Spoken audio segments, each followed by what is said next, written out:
बचना है तो निश्चित रूप से बाबा साहब के विचारों के आधार पर हमें आगे बढ़ना होगा, हमें राजपाट अपने हाथों में लेना होगा। और अभी भाई हमारे जिला अध्यक्ष जन बहादुर यादव जी ने बताया कि राजपाट अगर भाजपा को हराना है तो कौन पार्टी उत्तर प्रदेश में उसके मुकाबले खड़ी।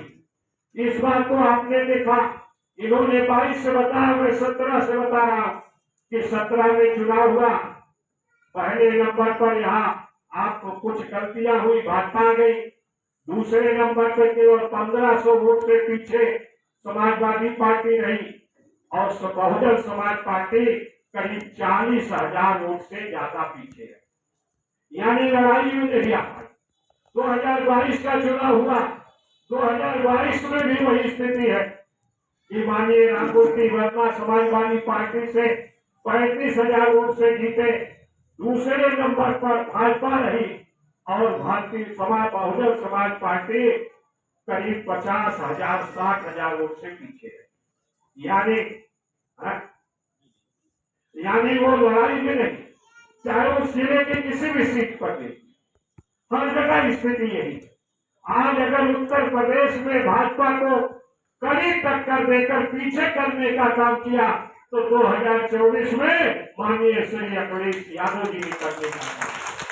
इसी चुनाव में, लोकसभा के चुनाव में मुझे 5,44,000 वोट मिला, भाजपा को 4 लाख वोट के लगभग मिला और बहुजन समाज पार्टी को 1,99,000 वोट, यानी 3-3.5-4 लाख वोट से पीछे हो गए।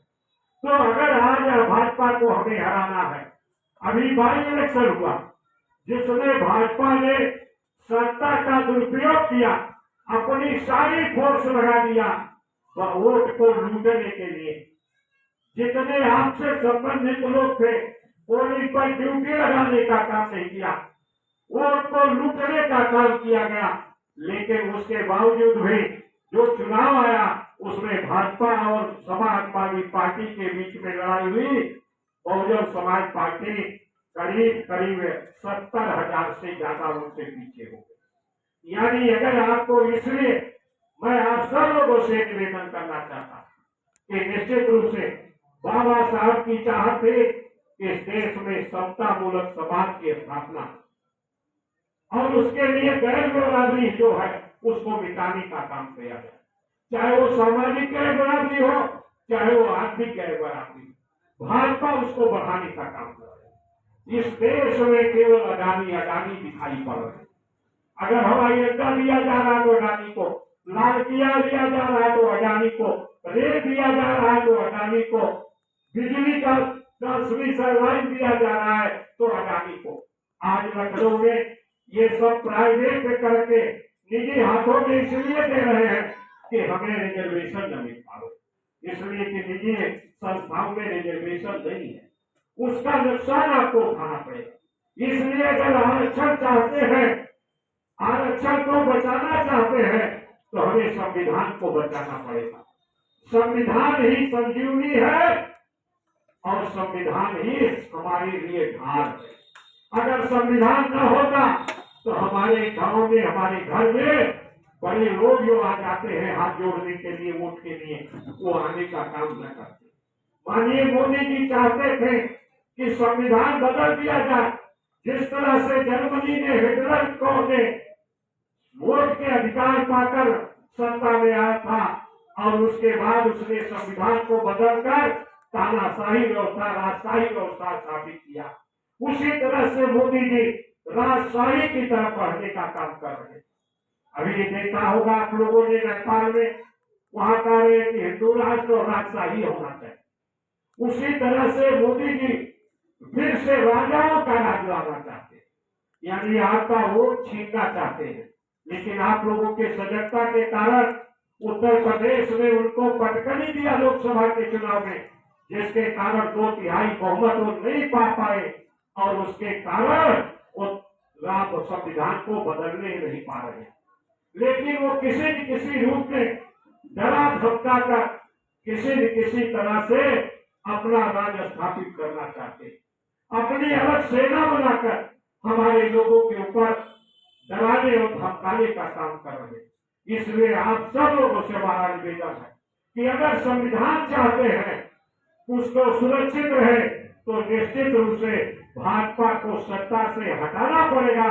और अगर भाजपा को सत्ता से हटाना चाहते हैं तो उत्तर प्रदेश में एकमात्र पार्टी है जो भाजपा के मुकाबले लड़ रही है, वो है समाजवादी पार्टी, माननीय अखिलेश यादव जी। बात सही कि नहीं? तो इसलिए आज बाबा साहब के जयंती के अवसर पर ये हफ्ता पूरा चलेगा, महीना अप्रैल बाद हम लोग बाबा साहब के जन्मदिन मनाते हैं। वास्तविक जन्मदिन 14 अप्रैल का है, लेकिन पूरा सप्ताह हम लोग मनाने का काम करते हैं। इसलिए आज मनाने का मकसद क्या है? हम नाच गाने, ये बाबा साहब के प्रति सम्मान नहीं होगा। हम बाबा साहब के विचारों को, जो उन्होंने 22 प्रतिज्ञाएं कराई थी, उस प्रतिज्ञाओं पर अगर हम अमल करने का काम करें तब बाबा साहब का विचार पूरा होगा, उनके प्रति हमारी सच्ची श्रद्धांजलि हो। आज उन 22 प्रतिज्ञाओं का अगर आप नाम ले लीजिए तो भाजपा वाले हमारे खिलाफ मुकदमा कायम करके जेल भेज देंगे।